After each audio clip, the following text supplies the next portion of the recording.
Ilang learners nasasayangan daw sa araw na wala silang pasok sa paaralan. Sundan sa report. Imbes na nasa paaralan, tumutulong na lang sa mga gawaing bahay ang 18 anyos na si Jeroline Terado ng Dagupan City. 2 araw nang hindi pumapasok sa paaralan si Jeroline bilang grade 12 student. Alinsunod ito sa ibinabang kautusan ng lokal na pamahalaan na kanselasyon ng klase dahil sa nararanasang sama ng panahon na dulot ng habagat at nagdaang bagyo. Mahirap po kasi sa sa messenger po sila nagsasend ng mga activity. Siyempre hindi po namin maintindihan masyado. Yun nga, hindi makapag-aral mabuti. Kaya, yan. Dito lang muna sa bahay.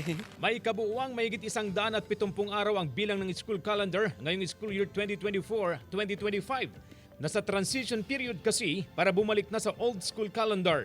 Pero ayon sa Schools Division Office, hindi raw ito maaapektuhan dahil may mga ibinigay na module sa mga learner na kanilang babasahin at sasagutan tuwing may class suspension.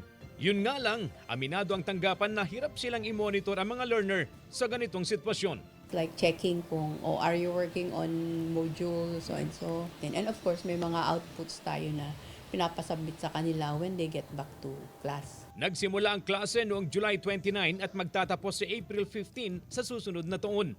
Payo ng Division Office sa mga learner na huwag i-enjoy ang mga class suspension, kundi mag-aral pa rin habang nasa bahay.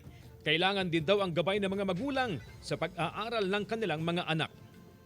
Kasama si Henry Duminsil, CJ Torida, One North, Central Luzon.